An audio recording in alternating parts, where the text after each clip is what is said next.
168 nuovi positivi, 2.164 persone attualmente in isolamento, 46 pazienti ricoverati solo nei reparti Covid dell'azienda ospedaliera, 11 dei quali attualmente in terapia intensiva. È un quadro più che grigio quello che emerge dall'aggiornamento settimanale dell'andamento della pandemia a Padova e provincia, dove si fanno i conti anche con nuovi focolai.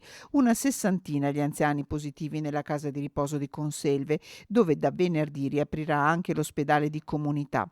Sono passati a 7 gli hotel interessati da casi nella zona termale, salgono a 11 positivi dopo la festa per le nozze d'oro a Torreglia.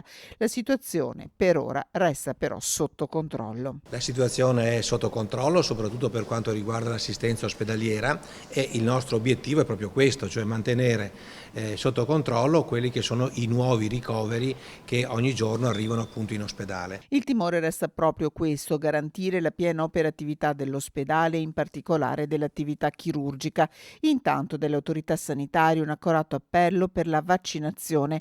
Massima deve essere la fiducia anche nella terza dose. L'appello a fare la terza dose a tutte queste categorie è un appello direi accorato, perché come ben sapete, dopo vedremo appunto anche con gli altri argomenti, comunque l'infezione sta un po', cioè la pandemia sta un po' rialzando la testa. Vaccinati con terza dose poco meno del 70% degli anziani eleggibili, ovvero con ultima vaccinazione 180 giorni fa.